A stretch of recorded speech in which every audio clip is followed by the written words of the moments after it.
అత్యున్నత సింహాసనం మీద ఆసీనుడైన దేవా, నీకు స్తోత్రములు, నీకు వందనములు చెల్లించుకుంటున్నాం తండ్రి.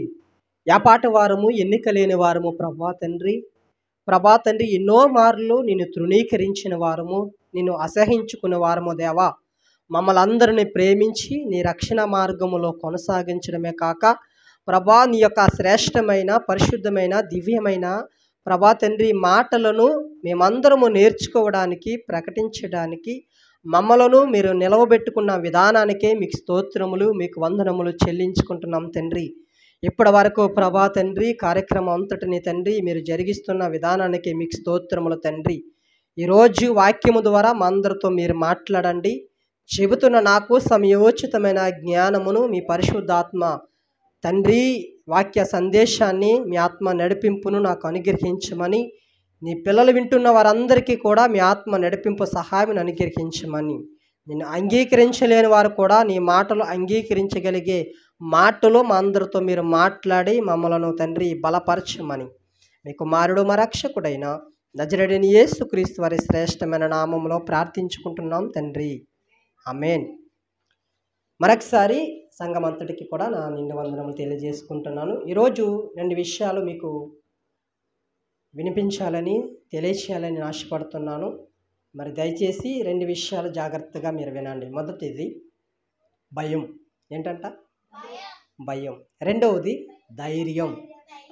ఏంటంట? ధైర్యం.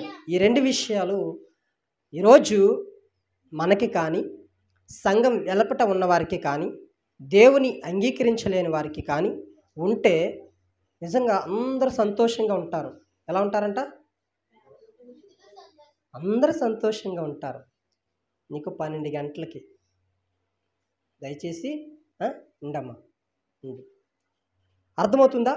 అసలు మనము ఎందుకు భయపడాలి, ఎవరికి భయపడాలి అనే ఆలోచన మనకు వస్తే బైబిల్ గ్రంథంలో నుంచి ఒక అద్భుతమైన విషయాన్ని మనం అందరము చూద్దాం.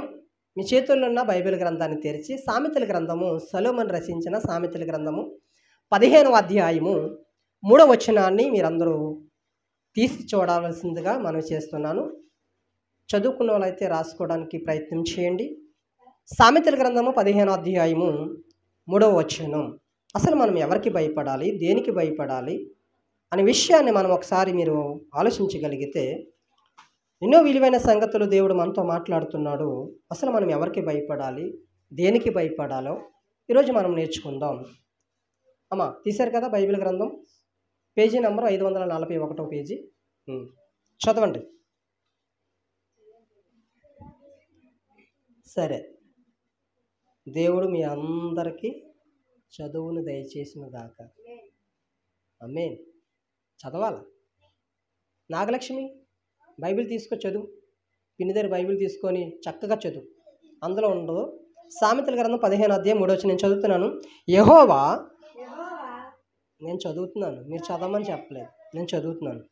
నా 541 పేజీ అందులో ఉండదు, తల్లి పెద్ద బైబిల్లో ఉంటుంది. నేను చదువుతున్నాను. యెహోవా కన్నులు ప్రతి స్థలము మీద నుండెను. ఎక్కడ ఉండేనంటే ప్రతి స్థలం మీద. మనం ఎవరినైతే ఆరాధిస్తున్నామో, ఏ దేవుణ్ణి అయితే మనం కొనియాడుతున్నామో, ఏ దేవుణ్ణి అయితే మనం నమ్ముకున్నామో ఆ దేవుని కన్నులంట ప్రతి స్థలం మీద ఉన్నాయంట. అమ్మ ఇటు చూడాలి. ప్రతి స్థలం మీద ఆయన కన్నులు ఉన్నాయి. అదే రీతిగా చెడ్డవారి మీదను మంచి వారి మీదను అవి చూస్తున్నాయంట. అర్థమవుతుందా? మనం ఏ దేవుణ్ణి అయితే ఆరాధిస్తున్నామో, ఏ దేవుణ్ణి అయితే మనం నమ్ముకున్నామో ఆ దేవుడు, ఆయన కన్నులు ప్రతి స్థలం మీద ఉన్నాయి. మంచివారి మీదను చెడ్డవారిని చూస్తున్నాడంట. ఆయన మంచివారిని చూస్తున్నాడంట. దేవునికి మహిమ కలుగును గాక. అంత మంచి దేవుడు, అంత కనుదృష్టి నేత్రాలు కలిగిన దేవుడు మన దేవుడు. ప్రతి స్థలం మీద, అది జపానా, ఆస్ట్రేలియా, అమెరికానా, ఇండియానా, మూలపేట, కోనపేట, అద్దరిపేట, కాకినాడ, ఏ ప్రాంతము వైపైనా, ఏ మూలలో ఉన్నా ఆయన ఆయన కనుదృష్టికి మనం ఏం చేస్తున్నామంట? స్పష్టంగా కనిపిస్తుందంట. ప్రతి స్థలంలో ఉన్నాడంట. మనం ఉండగలం అలాగా? ఉండవా? మూలపేటలో యేసుక్రీస్తు ప్రార్థన మందిరంలో, ఈ పాతవాడపేట ఇక్కడ ఉన్నాం మనం. ఇప్పుడు కోనపేటలో ఏం జరుగుతుందో మనకు తెలుసా? తెలియదు కదా. కాకినాడలో ఏం జరుగుతుందో మనకు తెలుసా? తెలియదు కదా. అంటే దేవునికైతే అక్కడ ఏం జరుగుతుందో తెలుసు, ఇక్కడ ఏం జరుగుతుందో తెలుసు, కాకినాడలో ఏం జరుగుతుందో తెలుసు, విదేశాలలో ఏం జరుగుతుందో తెలుసు. ఆయన మంచివారిని చూస్తున్నాడు, చెడ్డవారిని చూస్తున్నాడు. మనం చూడలేం అలాగా. మన కంటికి అందరూ మంచోళ్ళగా కనిపిస్తారు తెలుసా. మన పిల్లలు, మన భార్య, మన భర్త, మన యొక్క తల్లిదండ్రులు, అందరూ గ్రామ పెద్దలు, నాయకులు కానివ్వండి, వాలంటీర్లు కానివ్వండి, ఏంటి మన బంధువులు కానివ్వండి, అందరూ మన దృష్టికి ఎలా కనిపిస్తారంట? చాలా మంచివారుగా అంటాం. చూడండి, చాలామంది భార్యలు మోసపోతారా, నా భర్త మంచోడు, నా భర్త మంచోడు అని అంటారు. కొన్ని రోజులకి ఏమైపోతుందంట, భర్త చెడ్డోడని లేటుగా తెలుస్తుంది కొంతమందికి. ఆ కన్నులకి అవి ఎప్పుడు కనిపించవు. మంచోడు మంచోడు, ధర్మతండ్రి ధర్మతండ్రి, నా భర్త నాకు దొరకడం నా అదృష్టం అని మురిసిపోతుంటారు. మనంత మంచోళ్ళం కాదు తెలుసా మీ భర్తలు. అంటే మనం ఏమనుకుంటామంటే చెడ్డవారిని కూడా మంచివారుగా అనుకుంటాం. కానీ దేవుడు దృష్టి కంట ఇది మంచోడా, ఇది చెడ్డోడా అన్నీ తెలిసిపోతాయి. ఇప్పుడు సంజయ్ మంచిదా చెడ్డదా దేవుడికి తెలిసిపోద్ది, మనకు తెలియకపోవచ్చు. ఇప్పుడు తనతో వచ్చింది చెల్లెం వచ్చింది, ఇప్పుడు ఆ అమ్మాయి మంచిదా చెడ్డదా మనకు తెలియకపోవచ్చు. కానీ దేవుడికి తెలుసు, తనకి అన్నీ తెలుసంట. అది మంచివారా చెడ్డవారా అన్నీ తెలుసు. అలాంటి ఆయనకి మనం ఎలా ఉండాలంట? భయపడాలి. దేవా, నీ కనుదృష్టికి నేను మంచివాడుగా ఉంటే నీకు స్తోత్రం. ఏంటంట? దేవునికి స్తోత్రం. ఒకవేళ మనం చెడ్డవారిగా దేవునికి కనిపిస్తే ఏం చేస్తాడు? మనల్ని మొక్క మీద ఉమ్మేస్తాడని తెలుసా, బైబిల్ గ్రంథంలో ఉంది. మనం దేవుని కనుదృష్టికి, దేవుని నేత్రాలుగా మనం ఎలా కనిపించాలంటే సంఘము మంచివారిగా కనిపించాలి.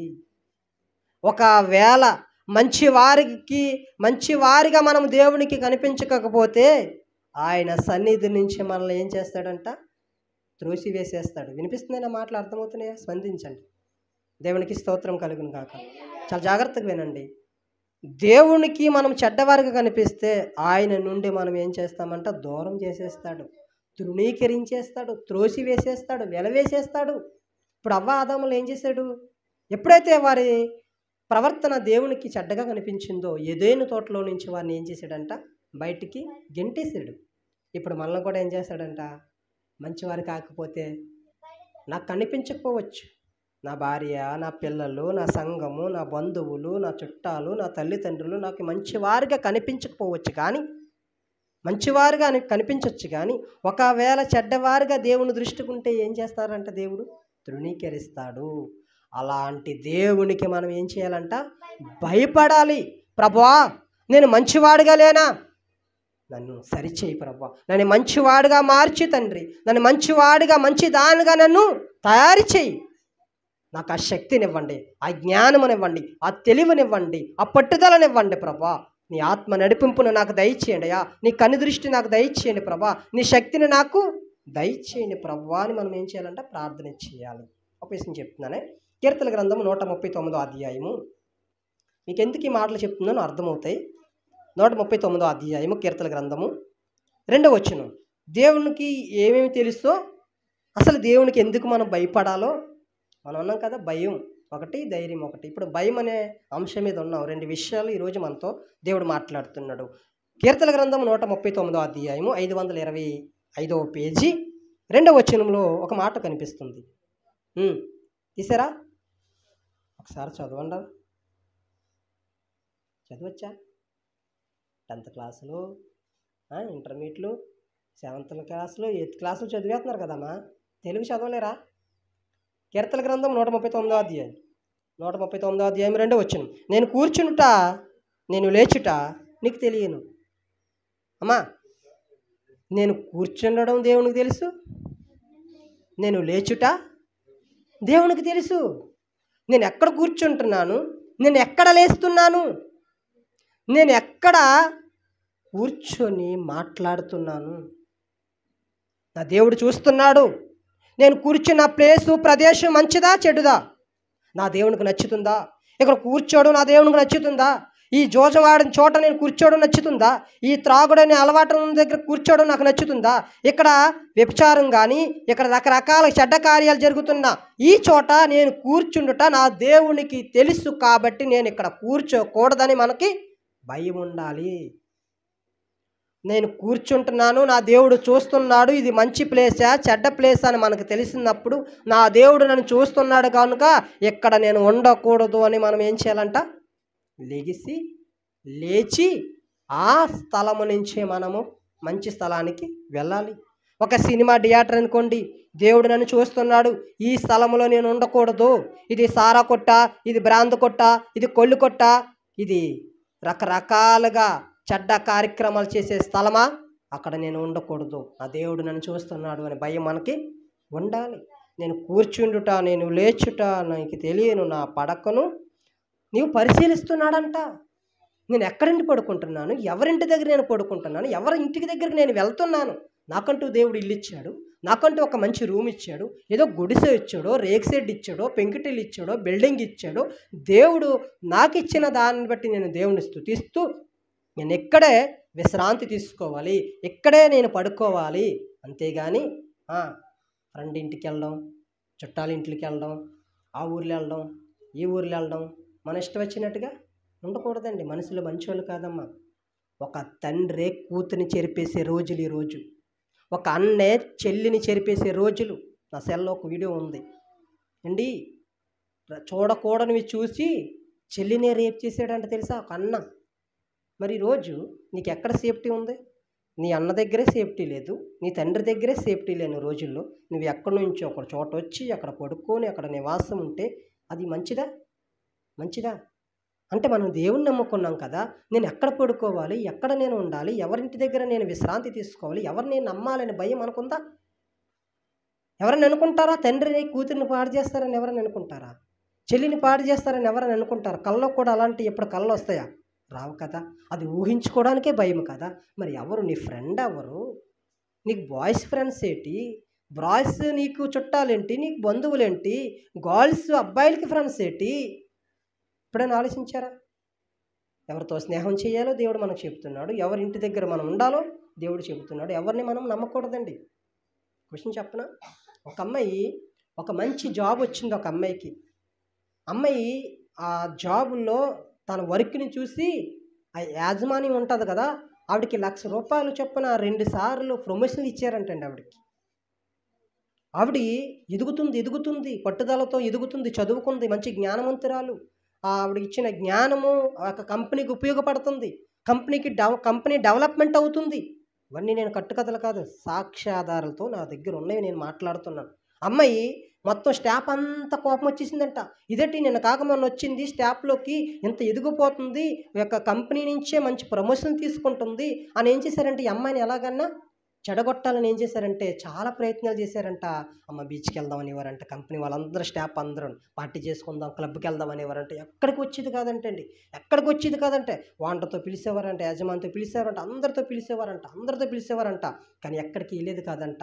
అయితే చాలా రోజుల నుంచి ఒక లాంగ్ జర్నీ, ఒక ఊరు తీసుకెళ్దామని చాలా ప్రయత్నం చేశారంట.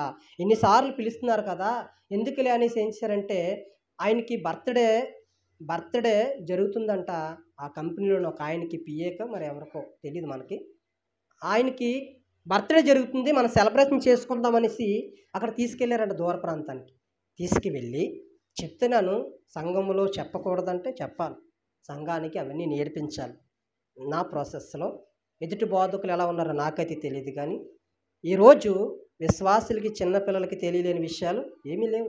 అన్నీ సీక్రెట్లు, అన్నీ బయటకు వచ్చేసినాయి, అన్నీ తెలిసిపోతున్నాయి. చిన్నపిల్లలకి తెలిసిపోతున్నాయి, పెద్దవారికి తెలిసిపోతున్నాయి. ఎందుకంటే ఈరోజు మన కంటికి కనిపిస్తున్న మొబైల్ ద్వారా మనిషి చాలా అప్డేట్ అవ్వాడు, చాలా విషయాలు నేర్చుకుంటున్నాడు. ఇది ఇలాంటి మాటలు మాట్లాడకూడదు, ఇలాంటి మాటలు మనం వినకూడదు అనడానికి ఏమీ లేదు. అన్నీ తెలుసు మనిషికి, తెలియనట్టుగా మంచివాడుగా బుద్ధిమంతుడిగా మనం యాక్ట్ చేయకూడదండి. దేవునికి మహిమ కలుగును గాక. విషయం ఏంటంటే ఎప్పుడైతే ఈ అమ్మాయిని తీసుకువెళ్ళారో అమ్మాయికి ఏం చేశారంటే కూల్ డ్రింకులో మత్తు ఇచ్చేసారంట. అమ్మాయికి తెలియదు. ఒక క్వశ్చన్ చెప్పనా? అమ్మాయికి కొన్ని రోజులకి ప్రెగ్నెంట్.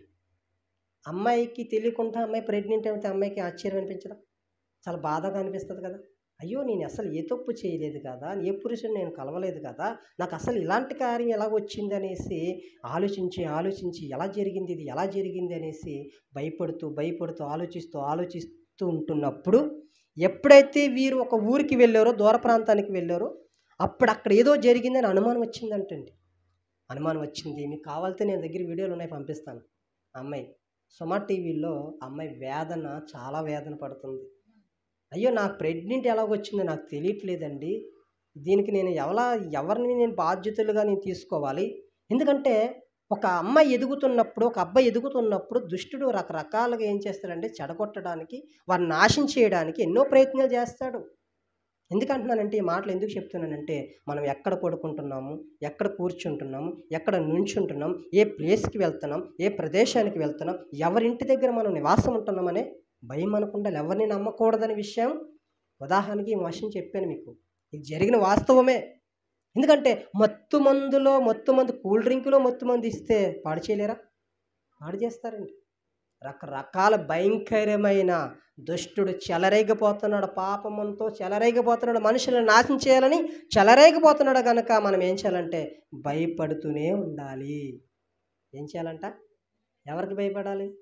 దేవునికి భయపడాలి, తల్లిదండ్రులకి భయపడాలి, భర్తకి భయపడాలి, ఇంట్లో అన్నలకు భయపడాలి, అక్కలకి భయపడాలి, అందరికీ భయపడాలి.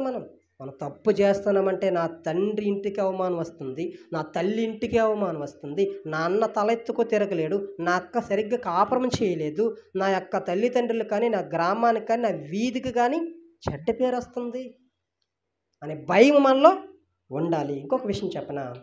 అదే కీర్తన గ్రంథము, అదే 139 అధ్యాయం 4వ వచనంలో ఒక మాట ఉంది. యెహోవా మాట నా నాలుకకు రాకమునిపే అది నీకు పూర్తిగా తెలిసి ఉన్నదంట. అంటే ఒక మాట మన నోట్లో నుంచి రాకముందే మన దేవునికి తెలుసా? మన బూతులు కానీ, మనం అబద్ధాలు కానీ, మన ఎదుటివారిని నిందించడం కానీ, ఎదుటివారిని హేళన చేయడం కానీ ఎట్టి పరిస్థితుల్లో క్రైస్తవులకి తగవు. ఒక మాట మన నోటి నుంచి రాకమునిపే మన దేవునికి తెలుసు, సమస్తము తెలుసైనా నువ్వేం మాట్లాడుతున్నావో తెలుసు, నువ్వు ఎలా దూషిస్తున్నావో తెలుసు, ఎలా అబద్ధాలు చెబుతున్నావో నీకు తెలుసు, ఎలాంటి బూతులు మాట్లాడుతున్నావో నీకు తెలుసు, ఎలా అసభ్యకరమైన మాటలు మాట్లాడుతున్నావో ఆ దేవునికి అన్నీ తెలుసు. సమస్తం ఆయన చూస్తున్నాడు. ప్రతి స్థలములో ఆయన కనుదృష్టి ఉంది. ప్రతి స్థలములో ఆయన చూస్తున్నాడు. మంచి వారిని చూస్తున్నాడు, చెడ్డవారిని చూస్తున్నాడు. నా దేవుడు నేను మాట్లాడుతున్న మాటలు వింటున్నాడని మనలో భయం ఉండాలి. ఆ భయం ఎవరికైతే ఉంటుందో ఖచ్చితంగా వారి పాపం చేయరంటండి. అయ్యో నా దేవుడు చూస్తున్నాడు, ఈ స్థలంలో నా దేవుడు ఉన్నాడు, ఈ స్థలంలో నా దేవుడు ఉన్నాడు, ఈ స్థలంలో దేవుడు ఉన్నాడు, నేను ఒంటరిగా రూమ్లో పడుకున్నప్పుడు నా దేవుడు చూస్తున్నాడని భయం మనకుంటే, నాకు కానీ మీకు కానీ ఉంటే, సేవకులు కానీ, బోధకులు కానీ, విశ్వాసులు కానీ, సంఘ కాపర్లు కానీ, పెద్దలు కానీ అందరికీ ఉంటే పాపము చేయడానికి మనం భయపడతామండి. పాపము చేయడానికి మనం భయపడతాం. దేవుడు అలా చూస్తున్నాడనే మనకు ఉండాలి. ఆ భయం మనలో ఉండాలి. హెబ్రీ పత్రిక 4వ అధ్యాయము 13వ వచనంలో ఒక మంచి మాట కనిపిస్తుంది. హెబ్రీ పత్రిక 4వ అధ్యాయము 13వ వచనం. హెబ్రీ పత్రిక 4వ అధ్యాయము 13వ వచనం.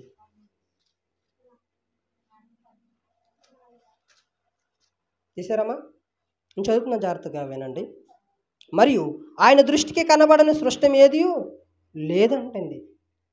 ఆయనకి కనబడనిది ఏది లేదంట. మన కంటికి కనిపిస్తే పెద్ద సీసీ కెమెరాలు మెయిన్ రోడ్లో కనిపిస్తాయి కదా. ఈరోజు మా ఊర్లో కూడా గంజా బ్యాచ్ కానీ రకరకాలుగా ఉన్నారని ఏం చేస్తున్నారంటే, ఒక విషయం చెప్పనా, బోట్ల దగ్గర ఆయిల్ కనవేసేస్తున్నారని ఆ బోట్ల దగ్గర కుంభాభిషేకం రేవులో కొన్ని కెమెరాలు పెట్టేశారు. ఎందుకంటే ఆ మధ్యన ఏంటంటారో దాన్ని, బ్యాటరీలు కానివ్వండి, లేకపోతే ఏంటంటారు దాన్ని, ఇన్వర్టర్లు కానివ్వండి, ఛార్జింగ్ మిషన్లు ఉంటాయి చూసారా బారెట్లకు వెళ్ళేటప్పుడు, ఇవన్నీ డీజిల్ 500 లీటర్లు 1000 లీటర్లు పట్టుకెళ్ళిపోతున్నారు. పట్టుకెళ్ళిపోతే ఏం చేస్తున్నారు, గవర్నమెంట్ కంప్లైంట్ ఇచ్చారు, అయ్యా మా పరిస్థితి ఇది, ఈ లక్షలు మాకు నష్టం వస్తుందంటే ఏం చేశారంటే సీసీ కెమెరా పెట్టారు. సీసీ కెమెరా ఎంత దూరం పనిచేస్తుంది? ఇక్కడ నుంచి మూలపేట వరకు పనిచేస్తుందా? కాకినాడ నుంచి పనిచేస్తుందా? పోనీ కోనపేట వరకు ఇక్కడ పెడితే పోనీ మూలపేట సెంటర్ కనిపిస్తుందా? కనిపించదు. ఎందుకంటే కొంత దూరం వరకే దాని పరిమితి, కొంత దూరం వరకే కొన్ని మీటర్ల పరిమితి వరకు అది లాగుతుంది, మరలా పనిచేయదు. కానీ ఆ దేవుని కనుదృష్టి ఏం చేస్తుంది తెలుసా? సృష్టమంతా చూస్తుందంటే ఎంత పెద్ద కెమెరాయో మరి అయిందే, ఎంత పెద్ద కెమెరా. ఆయనకి సందులో ఏం జరుగుతుందో తెలుసు, వంటగదిలో ఏం జరుగుతుందో తెలుసు, నువ్వు మొబైల్ ఏం చూస్తున్నావో తెలుసు, మొబైల్ ఏం మాట్లాడుతున్నావో తెలుసు, నువ్వు ఒంటరిగా ఉండేటప్పుడు ఎలాంటి ఆలోచనలు కలిగి ఉన్నావో ఆయన తెలుసు. అప్పుడు మనం ఏం చేయాలంట, ప్రభువా నువ్వు సీసీ కెమెరా కంటే పవర్ఫుల్ వాడవయ్యా, నేను ఇక్కడ ఏం చేస్తున్నా నువ్వు చూస్తున్నావు అనే భయం నాకేం ఉండాలంట, ఉండాలి. అలా ఉన్న రోజే సంఘం బాగుపడుతుంది, సమాజం బాగుపడుతుంది, దేశం బాగుపడుతుంది. ఆ దేవుడు సంతోషించే రోజది, రోజది. అలాంటి భయం ఉండాలి. ఆయనకి దృష్టికి కనబడని సృష్టం ఏదియూ లేదు. ఆ దేవునికి సమస్తం మరుగు లేక తేటగా కనిపిస్తుందంటండి, తేటగా కనిపిస్తుందంట. సీసీ కెమెరాలో క్వాలిటీ ఉంటుంది తెలుసా? ఇప్పుడు సినిమా థియేటర్కి వెళ్ళారు ఎప్పుడైనా? నేను చూడలేదు అనకండి. వెళ్ళాం, నేను కూడా వెళ్ళాను. ఎలా కనిపిస్తుంది? హీరో ఎంత అందంగా కనిపిస్తాడు, హీరోని ఎంత అందంగా కనిపిస్తుంది, అక్కడ ఇల్లులు ఎంత అందంగా కనిపిస్తాయి. అంటే ఆ కెమెరా ఎంత క్వాలిటీ ఉంటే అంత క్లియర్గా కనిపిస్తాయి. కొన్ని కెమెరా అలా కనిపిస్తాయా? ఇప్పుడు 1000 రూపాయల సెల్ కొన్ని కెమెరా తీసామనుకో మనిషి కనిపిస్తాడా? ఇప్పుడు నాది 20,000 రూపాయల సెల్, అది కొంచెం మనిషి కొంచెం చూడడానికి కొంచెంగా నీట్గా కనిపిస్తున్నాడు కెమెరా ఫోటోలు తీస్తే. మరి ఈ 1000 రూపాయల సెల్ జియో సెల్ తీసుకొచ్చుకొని ఫోటో తీస్తే అందంగా పడతాడా? పడ్డు కదా. అంటే కెమెరాలు క్వాలిటీలు ఉంటాయా? ఉంటాయి కదా, ఉంటాయి. అందంగా కనిపించే కెమెరాలు ఉంటాయి. సినిమా వాళ్ళు వాడే కెమెరాలు లక్షల కోట్ల చేస్తాయి. అవి విదేశాల నుంచి తెప్పిస్తారు. మనిషి అంత అందంగా పడతాడు, అంత నీట్గా కనిపిస్తాడు. కానీ నా దేవుడి కంటే ఇంకా నీట్గా కనిపిస్తున్నామంట మనం, ఇంకా అందంగా కనిపిస్తున్నామంట మనం, ఇంకా తేటగా కనిపిస్తున్నామంట. మరకలేం కనబట్టలేదా? డాగులేం కనబట్టలేదా? అక్కడక్కడ ముఖం సరిగ్గా కనిపించట్లేదండి. దొంగలు పట్టుకున్న సీసీ కెమెరాలు ఎన్ని ముఖం కనిపించట్లేదండి, ఇంకా జూమ్ చేయి, ఇంకా జూమ్ చేయి, ఇంకా జూమ్ చేయి అంటే ఏం జూమ్ చేస్తాం? కనిపించదు కదా. అంటే దేవునికైతే నువ్వు నల్లగా ఉన్నావా? ఒక విషయం చెప్పనా, మన తల వెంట్రుకలు ఎవరికైనా లెక్కెడతారా? లెక్కట్లేం కదమ్మా. కానీ దేవుడు ఎన్ని ఉన్నాయో తెలుసంట. మత్తయి గారు రాసిన సువార్త 10వ అధ్యాయము 30వ వచనంలో మన తల వెంట్రుకలు ఎన్ని ఉన్నాయని తెలుసంట. అంటే ఆయన ఎంత శక్తివంతుడో, ఆయన ఎంత భయంకరుడో మనం అర్థం చేసుకోవాలి కదా. అలాంటి భయంకరుడైన దేవునికి మనం భయపడాలి కదా, భయపడాలని. ఆయన ముఖకాంతిలో మన రహస్య పాపములు కనబడుచున్నవని కీర్తన 90వ అధ్యాయం 8వ వచనంలో కనిపిస్తుందంట. ఆయన ముఖములో, ఆయన ముఖకాంతిలో, కీర్తన గ్రంథం 90వ అధ్యాయం 8వ వచనంలో ఆయన ముఖకాంతిలో మనం రహస్యంగా ఏమైతే చేస్తున్నామో అవన్నీ తేటగా కనిపిస్తున్నాయంటండి. అవన్నీ మనం తేటగా కనిపిస్తున్నాయంట. ముఖకాంతిలో, ఆయన ముఖములో మన రహస్య పాపములు అన్నీ కనిపిస్తున్నాయంట. ఇర్మీయా గ్రంథం 23వ అధ్యాయం 24వ వచనములో నాకు కనబడకుండా రహస్య స్థలములో దాగుగలవాడెవడు ఉండగలడా? నా కళ్ళును కప్పేసి మీరు ఉండగలరా? నీ అమ్మని కప్పెట్టి, మీ నాన్నని కళ్ళు కప్పెట్టి నువ్వు బ్రతకగలవు. నీ స్నేహితులు కానీ, నీ బంధువులు కానీ, నీ అన్నదమ్ములు కానీ, నీ అక్క చెండ్రులు కానీ కళ్ళులు నువ్వు కప్పెట్టి నువ్వు తిరగగలవు. కానీ నా కన్నులు కప్పెట్టి నువ్వు తిరగగలవా? నా కన్నులు నువ్వు మూయగలవా? ఈరోజు చూడండి, చాలామంది అమ్మాయిలు లేచిపోయేటప్పుడు ఏం చేస్తారు? అమ్మ అలా వెళ్ళింది అనుకో, అలా వెళ్ళిపోతారు. అక్కడ అయ్యో ఇప్పుడు కనిపించిందండి మా అమ్మాయి, ఇప్పుడు కనిపించింది అంటారు. కనిపించదు. ఇప్పుడే ఉంటాడు అబ్బాయి, మరి ఇప్పుడే ఉన్నాడంటే అప్పుడే పోతాడు. అంటే కళ్ళుని ఏం చేశాడంట? కప్పెట్టేసి, కళ్ళుని మసగింపేసి, లేకపోతే వాళ్ళు అటు తిరిగేటప్పుడు ఇలా పారిపోయే కొడుకులు లేరా? తల్లి లేరా? భార్యలు లేరా? భర్తలు లేరా? నా భర్త ఏటకెళ్ళాడండి, నా భర్త పలానా పనికి వెళ్ళాడండి అని అనుకుంటుంది. భార్య కళ్ళు కప్పెట్టేసి వారికి ఇష్టం వచ్చినట్టు తిరగట్లేదా? తిరుగుతున్నారా లేదా? భార్య ఏమనుకుంటుంది? ఏటకెళ్ళాడు, కష్టపడ్డాడు, పనికి వెళ్ళాడు, కంపెనీకి వెళ్ళాడు అనుకుంటుంది కదా. కానీ అతను చేసిన వ్యవహారాలు అందరూ కాదు, అక్కడక్కడో 100కి 1,00,000కో ఒకరు కనబడతారు లేదా మనకు. అలాగే భార్యలు భర్త డ్యూటీకి వెళ్ళిపోతున్నప్పుడు నా భార్య ఇంట్లో ఉంది అని అనుకుంటారు కదా. కానీ ఎంతమంది చెలరేగిపోవట్లేదు అనుకున్నారు? చెల్లో బోల్డ్ అన్నీ ఉన్నాయి. అవన్నీ నేను చూస్తాను. ఎక్కడ ఏం జరుగుతుందో, ఎక్కడ ఎలాంటి పరిస్థితులు ఉన్నాయో అన్నీ చూస్తేనే మనం చెప్పగలం. పక్కా సాక్ష్యాలు ఉంటేనే మనం చెప్పడానికి అవకాశం ఉంటుంది. ఎందుకంటే ఆయన నాకు కనబడకుండా మీరు రహస్యంగా దూరంగా జర్నీ చేసి వెళ్ళిపోనా, అరే నాకు కనిపిస్తున్నారా? మీ అమ్మకు కనిపించకపోవచ్చురా, మీ నాన్నకి కనిపించకపోవచ్చురా, మీ టీచర్కి కనిపించకపోవచ్చు, మీ కాలేజీకి వెళ్ళి వంకట్టేసి ఇష్టం వచ్చినట్టుగా వెళ్ళిపోవచ్చు. కానీ నేను చూస్తున్నాను రే. ఒక అబ్బాయి, చాలా జాగ్రత్తగా వినండి, ఒక అబ్బాయి స్కూల్కి వెళ్ళే అమ్మాయిని ఎక్కించుకొని దూరంగా వెళ్ళిపోయాడంటండి. ఎవరిని? స్కూల్కి వెళ్ళే అమ్మాయిని. స్కూల్కి వెళ్ళిపోయిన అమ్మాయి ఏమనుకుంటారు, తల్లిదండ్రులు ఏమనుకుంటారు, నా కూతురు స్కూల్కి వెళ్ళింది అనుకుంటారా? ఇది కూడా వాస్తవే. నిన్నే తెలిసింది నాకు. ఫోన్ చేసి, ఏండి ఒక అమ్మాయి నేను తీసుకొస్తున్నానంటరా, నాకు రూమ్ కావాలరా అని అడుగుతున్నాడంట ఫ్రెండ్ని. నిన్న చెప్పాడు అబ్బాయి పనిలో, నేను పనికి వెళ్తున్నప్పుడు పనిలో చెప్పాడు. స్కూల్ అమ్మాయి అంట, స్కూల్కి వెళ్ళే అమ్మాయి. తల్లిదండ్రులు ఏమనుకుంటారు, చక్కగా చదువుకుంటుంది, స్కూల్లో ఉందనుకుంటామా? ఇప్పుడు నా కూతుర్లు ఉన్నారు, 3 కూతుర్లు, స్కూల్కి వెళ్ళారు అనుకుంటాం, కానీ మరి ఎక్కడెక్కడికి వెళ్తారనుకుంటామా? అంటే నా కళ్ళకి కనిపించకపోవచ్చు కానీ నా దేవునికి సమస్తము తెలుసు. నువ్వు రహస్యంగా ఎక్కడికి వెళుతున్నావో ఆయనకు తెలుసు. ఒకానొక రోజు అవన్నీ బయట పెడతాడు. అందుకు మనం ఏం చేయాలంట, భయపడాలి. అర్థమైందా ఏం చెప్పాను? భయపడాలి, మన దేవునికి భయపడాలి. ఎక్కడికి వెళ్ళిన ఆయన నా వెన్నే ఉంటాడు, నా పక్కనే ఉన్నాడు, నా పక్కనే నుంచున్నాడని భయం సంఘానికి ఉండాలి. వ్యక్తిగతంగా ఎవరికి వారికి ఉండాలి. అది ఎక్కడికి వెళ్ళినా దేవుడు నా పక్కనే ఉన్నాడు బాబోయ్, బాబోయ్ నేను చూస్తున్నాడు బాబోయ్, బాబోయ్ దేవుడు వింటున్నాడు బాబోయ్. నేను ఫోన్లో ఏం చేయకూడదు. నేను ఏమంటానంటే, నాకు తెలిసిన అమ్మాయిలకి ఏమంటానంటే, ధైర్యంగా సిగ్గు లేకుండా మాట్లాడుతున్నాను. ఏమంటాను, అమ్మా నువ్వు ఎవరు నన్ను ఇష్టపడుతున్నావా, ధైర్యంగా మాకు చెప్పు, అబ్బాయి మంచోడైతే ఖచ్చితంగా పెళ్లి చేద్దాం, అంతేగాని పిచ్చి పచ్చి పనులు చేయకు. నా అక్క కూతుర్లు కానివ్వండి, ఇప్పటికీ అడుగుతానండి, ఎవరైనా అమ్మాయిల బంధువులు అయితే ఇప్పటికీ అడుగుతాను, అమ్మాయి ఎవరినైనా ఇష్టపడుతున్నావా, ఎవరినైనా ర్యాగింగ్ చేస్తున్నారా, ఎవరైనా కాలేజీలు ఏడిపిస్తున్నారా, ఎవరైనా పనికి వెళ్ళినప్పుడు ఏడిపిస్తున్నారా, మాకు చెప్పమ్మా అని అడుగుతాను నేను. ఎందుకంటే ఏంటి, ఇలా అడిగే తల్లిదండ్రులు లేకే చాలామంది ఏం చేస్తున్నారంటే పిల్లలు ట్రాక్ పట్టాల్లో తప్పిపోతున్నాయి. ఎందుకంటే దేవుడికి సమస్తము తెలుసు, సమస్తం ఆయన చూస్తున్నాడని భయం అనుకుంటే ఖచ్చితంగా మనం బాగుపడతామండి. 10 మందికి ధైర్యంగా నిలబడి, ఇదిగో నేను ఏ పాపం చేయలేదయ్యా, నేను ఏ తప్పు చేయలేదయ్యా, నా తల్లిదండ్రులు తలదించుకునే పరిస్థితి నేను ఎప్పటికి తీసుకురానయ్యా, నా సంఘం తలదించుకునే పరిస్థితి నేను తీసుకురానయ్యా, నా ఊరికి అవమానకరంగా నేను ఉండనయ్యా, నేను బ్రతకనయ్యా, నా వీధి తలెత్తుకునే విధంగా నేను బ్రతుకుతాను, నా తల్లిదండ్రుల సమాజంలో గౌరవం నేను నిలబడతాను. నా దేవుడు నన్ను పుట్టించాడే, నా దేవుడు పరిశుద్ధుడు గనక నేనును పరిశుద్ధంగా ఉంటాననే భయం మనలో ఉంటే ఖచ్చితంగా నువ్వు ఎటు వెళ్ళినా నీకు విజయమే, ఎటు వెళ్ళినా నీకు జయమే, ఎటు వెళ్ళినా నీకు సంతోషమే, ఎటు వెళ్ళినా నీకు ఆనందమే. అట్టి భయం మనకి కలిగి ఉండాలి. ఒక పాయింట్ అయ్యింది. 2వ పాయింట్ చెప్తున్నాను, జాగ్రత్త వినాలి. అర్థమవుతుందా? ఇంకేంటంట రెండోది చెప్పండి. 2 పాయింట్ల, ఒకటి భయం, రెండోది ధైర్యం. ఈరోజు చాలామందికి ధైర్యం లేదు తెలుసా?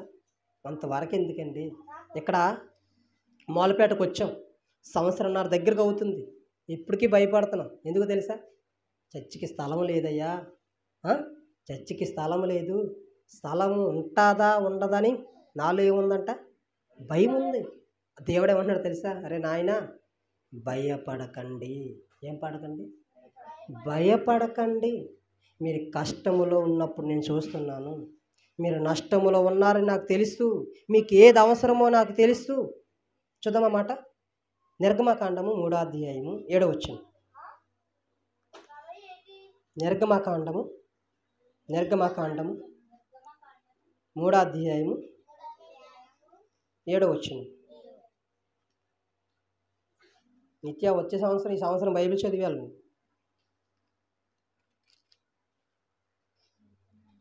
నిర్గమకాండము 3వ అధ్యాయము 7వ వచనం నేను చదువుతున్నాను. మరియు యెహోవా ఇట్లనెను, నేను ఐగుప్తులోనున్న నా ప్రజలు బాధను నిత్యముగా చూచి తిని. దేవునికి స్తోత్రం కలుగును గాక.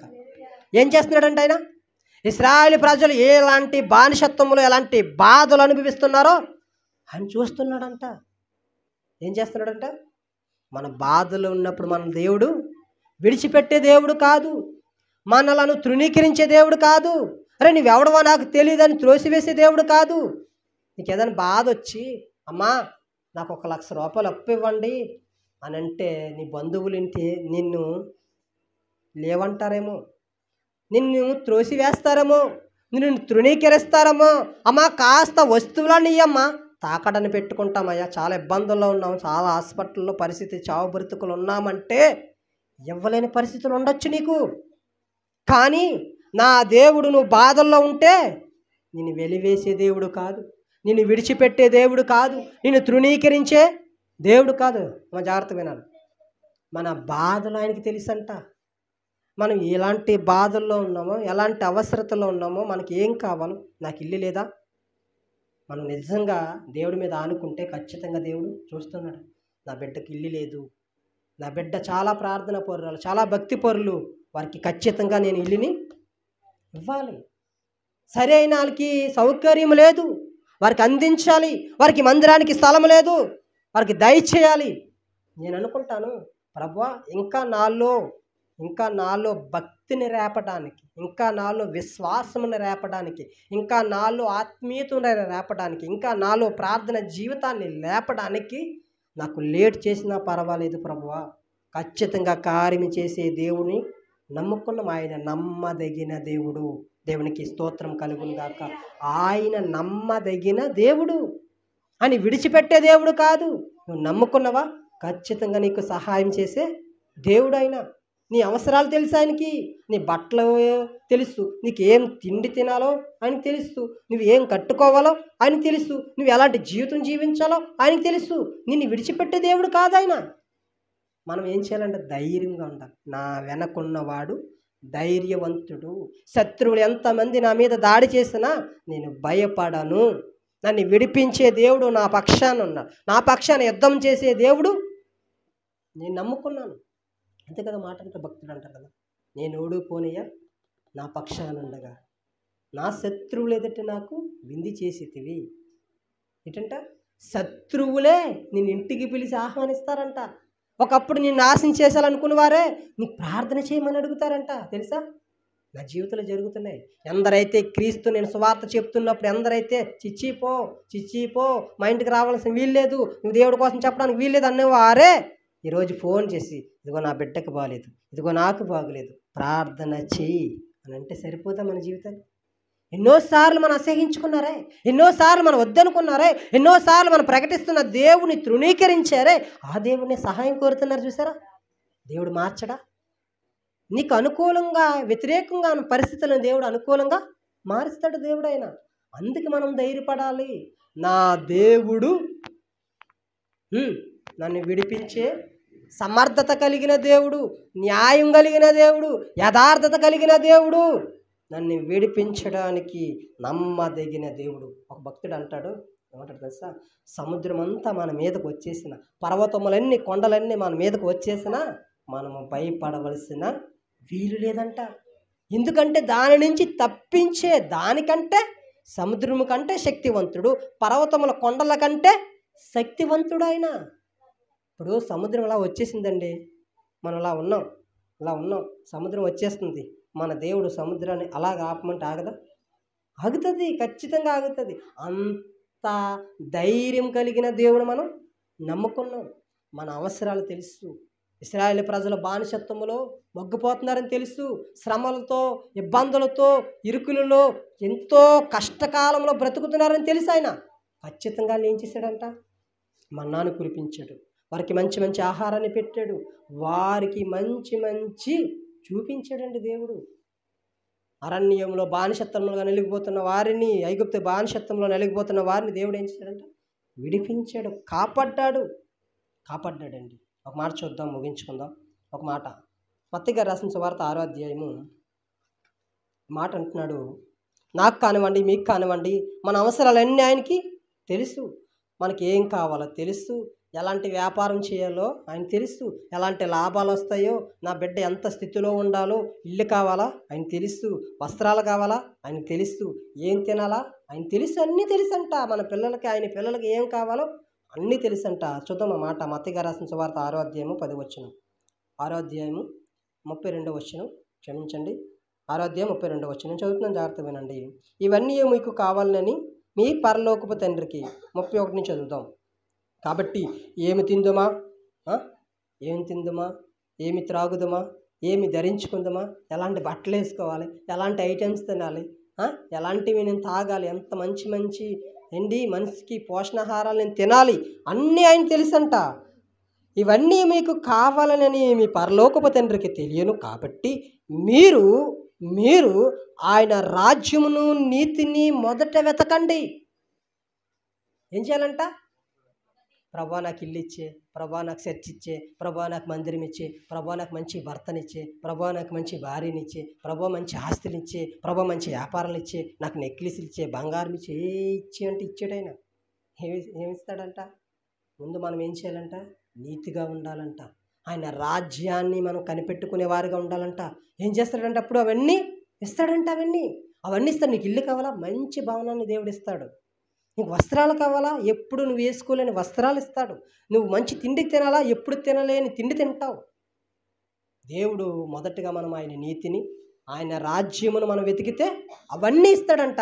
మనము మన బాధను దేవుడు చూస్తున్నాడు కనుక మనం ధైర్యంగా ఉండాలి. ఎలా ఉండాలంట? ధైర్యంగా ఎవరైతే ఉంటారో. ఎందుకంటే ఒక మాట ఉంటుందండి. తిమోతికి రాసిన 2వ పత్రిక 2వ అధ్యాయం 19వ వచనంలో, ప్రభు తన వారిని ఇరుగును. మనము తన వారం అనుకోండి, ఖచ్చితంగా ఇరుగుతాడు. ఇది నా బిడ్డ, ఇది నా కుమార్తె, ప్రార్థనా పర్రాలు, భక్తి పర్రాలు, ఎక్కడ మీటింగ్స్ వెళ్ళినా వెళ్తుంది, బైబిల్ చదవలేని రోజు ఉండదు, ప్రార్థన చేయలేని రోజు ఉండదు. నా ఏంటంటే భయం ఉంటుంది, భక్తి ఉంటుంది. ఇలాంటి కుమార్తెకి ఒక మంచి వరుడిని తీసుకురావాలి, మంచి భర్తనివ్వాలని దేవుడు ఏం చేస్తాడంట? ఇరుగుతాడు ఆయన. ఇప్పుడు బైబిల్లో ఉన్న భక్తులకి మంచి మంచి భర్తలు వచ్చారు తెలుసా? మంచి మంచి భార్యలు వచ్చారు తెలుసా? మంచి మంచి భార్యలు వచ్చారు, మంచి మంచి భర్తలు వచ్చారండి. అంటే మనం యథార్థంగా ఉంటే, మనం నీతిగా ఉంటే, మనం ఆయన రాజ్యాన్ని ఎదిగితే దేవుడు ఖచ్చితంగా మనకి మన అవసరాలన్నీ అని తెలుసు. నేను అనుకుంటానంటే, ప్రభా లేట్ అయినా పర్లేదు, నువ్వు మందిరం ఇస్తావు, నాకు తెలుసు అని విశ్వాసంతో ఉన్నాను. ప్రభా ఈరోజు మా కుటుంబంతో ఇక్కడ ప్రారంభించాం. నా భార్య, నా 3 కుమార్తెలు, నేను, ఒక 5గురు, నా మేనగోడలు, లేకపోతే మరదలు, వీళ్ళు 5గురితోటి 6గురితోటి ఇక్కడ చర్చి ప్రారంభించాం. ఇప్పుడు ఒక్కొక్కసారి ఒకరు వస్తున్నారు, 2 వస్తున్నారు, 3 వస్తున్నారు. కానీ ఖచ్చితంగా కొన్ని సంవత్సరాలు అయిన తర్వాత, ప్రభా నువ్వు నూతన ఆత్మలను దయచేస్తావని నాకు నమ్మకం ఉంది. నేను ఎవరన్నా సేవకులు అడుగుతారు, పరిచర్య ఎలాగుంది, మాలపేటలో పరిచర్య జరుగుతుందా, ఎంతమంది వస్తున్నారు, ఎంతమంది విశ్వాసులు వస్తున్నారు, ఎంతమంది కుటుంబాలు వస్తున్నాయని అడిగితే నేను ఉంటాను తెలుసా, ప్రస్తుతానికి ఎవరే రావట్లేదు. ఎవరు రావట్లేదు. ఖచ్చితంగా దేవుడు ఇస్తాడు, ఖచ్చితంగా దేవుడు నడిపిస్తాడని నమ్మకం నాకు ఉంది. కాబట్టికే ధైర్యంగా మనం ఉన్నాం. మనలో ధైర్యం ఉండాలంటే అండి, నాకు ఇల్లు కావాలా? ఖచ్చితంగా దేవుడు ఇస్తాడు. నాకు మంచి భర్తను దేవుడు ఇస్తాడు, మంచి భార్యని ఇస్తాడు, నా బిడ్డలు మంచి భవిష్యత్తుని ఇస్తాడు, నా పిల్లలు స్కూల్లో పాస్ అవుతారు, స్కూల్లో మంచి మంచి ర్యాంకులు కొట్టుకుంటారు, మంచి మంచి స్థాయిలోకి వెళ్తారని ధైర్యం నాకుండా నా దేవుడు నాకు ఆ ధైర్యాన్ని ఇవ్వాలి. ఇవ్వాలంట ఆ ధైర్యాన్ని మనం తెచ్చుకోవాలండి. దేవుడు మనకు ఆ ధైర్యాన్ని ఇచ్చే దేవుడు. మనం కృంగిపోకూడదు, కుమిలిపోకూడదు. ప్రభా నాకు ఇల్లు లేదు, ప్రభా నాకు ఆస్తి లేదు, ప్రభా నాకు ఇది లేదు, ప్రభా నాకు అది లేదు, నాకు ఇది లేదు అని దేవుడిని విడిచిపెట్టకూడదంట, దేవుని వద్దని అనకూడదంట. దేవుని నమ్ముకోవాలి. ఇంకా ప్రభా నాలో ఇంకేమైనా మార్చుకోవాల్సినవి ఉన్నాయా? ప్రభా నేను మార్చుకుంటాను. ఖచ్చితంగా నువ్వు సహాయం చేస్తావు. నువ్వు విడవనాడే దేవుడు కాదయ్యా. ఎంతోమంది భక్తులకి ఆహారం లేనప్పుడు కాకిలతో ఆహారాన్ని పంపించిన దేవుని మనం నమ్ముకున్నాం తెలుసా? ఎవరితో పంపించాడంట? కాకిలతో ఆహారం పంపించాడంట. మన ఆకలి తీరటం తెలుసు, మనం ఆకలిగా ఉన్నామని ఆయనకి తెలుసు, మనకు బట్టలు లేవని అని తెలుసు, మనకి ఇల్లు లేదని ఆయన తెలుసు, మనకి ఆస్తులు లేవని తెలుసు. మనకి ఏది అవసరమో ఖచ్చితంగా దేవుడు ఏం చేస్తాడంట? మేమేమనుకున్నాం, చుట్టూరు బరకాలు కట్టుకున్నాం, రేకు వేసుకొని చుట్టూరు బరకాలు కట్టుకున్నాం, ప్రార్థన చేస్తాం. ప్రభువా పాములు వచ్చేస్తున్నాయి, బరకాలు ఉన్నాయి, ఎవరు చూస్తే అసహ్యంగా ఉంటుంది. పందులు పడుకుంటే తెలిసే దీంట్లో పందులు స్మెల్ వచ్చేసి, విపరీతమైన స్మెల్ వచ్చేసి ఫెనాలు కొట్టుకొని కూర్చుండేవాళ్ళు. అనుకుంటాను ఇవన్నీ దేవుడు ఒకనొక రోజు చెప్పుకోగలగడానికి ఇవన్నీ మనకు పరీక్షలు పెడుతున్నాడు అనిపిస్తుంది. చక్కగా రేకులు వేసుకున్నాం, ఈ గోడ కట్టి దీంట్లో మట్టి వేయడానికి ఖచ్చితంగా ఇప్పుడు కొన్ని డబ్బులు కావాలనేసి ఇంకా 6 నెలలు అవుతుంది ఈ గోడలు కట్టి. అయినా మనం ఏం చేస్తున్నాం? వెయిట్ చేస్తున్నాం. ఖచ్చితంగా ఆయన చేస్తాడు, ఖచ్చితంగా చేస్తాడు. ఈ స్థలం మనం అడగలేదు, ఖచ్చితంగా మావి ఫోన్ చేసి ఈ స్థలం నీకు ఇచ్చేస్తున్నాను, కొనేసుకో అన్నాడు. ఇది గొప్ప కార్యం కదా. ఇలాగా ఇంకొకరు వస్తారు, బాబు మీ చర్చి కట్టేస్తూ ఉంటారు. ఏమో దేవుడు కట్టిస్తే పెద్ద విషయం, అది విషయం కాదు కదా.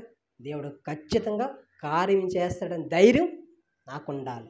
ఏముండాలంటే మనకి భయం ఉండాలి, ధైర్యం ఉండాలి. 2 విషయాలు ఎవరైతే ఉంటాయో వారి జీవితాల్లో ఖచ్చితంగా దేవుడు సహాయం చేస్తాడండి, ఖచ్చితంగా సహాయం చేస్తాడు. నాకు ధైర్యం నేను కోల్పోకూడదు, నా భక్తిని నేను కోల్పోకూడదు, నేను భయపడకుండా ఇష్టం వచ్చినట్టుగా అన్ని చోట్లకు నేను ఇష్టం వచ్చినట్టుగా తిరగకూడదండి. మనలో భయం ఉండాలి, మనలో భక్తి ఉండాలి, మనలో ధైర్యం ఉండాలి. అప్పుడే నిజమైన విశ్వాసము, నిజమైన సంఘం, అట్టి సంఘాన్ని చూసి దేవుడు మహిమపరచబడతాడు, ఆనందిస్తాడు. అట్టే ధన్యత దేవుడు మనందరికీ దయచేలాగా చిన్న ప్రార్థన చేద్దాం. ప్రార్థన. పరలోకమందున్న తండ్రి, నీకు స్తోత్రములు, నీకు వందనములు చెల్లించుకుంటున్నాం తండ్రి. ప్రభా, మాలో ధైర్యం లేదేమో తండ్రి. ప్రభా, మా వ్యాపారము ఫలించట్లేదని, మా ఇంట్లో ప్రభా తండ్రి సరైన గృహము లేదని, ప్రభా మేము ఉండడానికి తండ్రి మంచి నివాసము లేదని, కట్టుకోవడానికి వస్త్రాలు లేవని, తినడానికి తిండి లేని ఏమని చింతిస్తున్నామేమో తండ్రి. దయచేసి ప్రభా అవన్నీ మాకు మీరు తండ్రి సిద్ధం చేస్తారని, అవన్నీ మీరు ఇస్తారని నీ లేఖనం సెలవిస్తున్న ప్రకారంగా మొదట నీ నీతిని, నీ రాజ్యాన్ని వెతికే వారు ఉండడానికి సహాయం అనుగ్రహించండి. మరొక తండ్రి, మేము కూడా భయాన్ని పుట్టించండి ప్రభా. మేము ఎక్కడికి వెళ్ళినా మీరున్నారు, మీరు చూస్తున్నారు.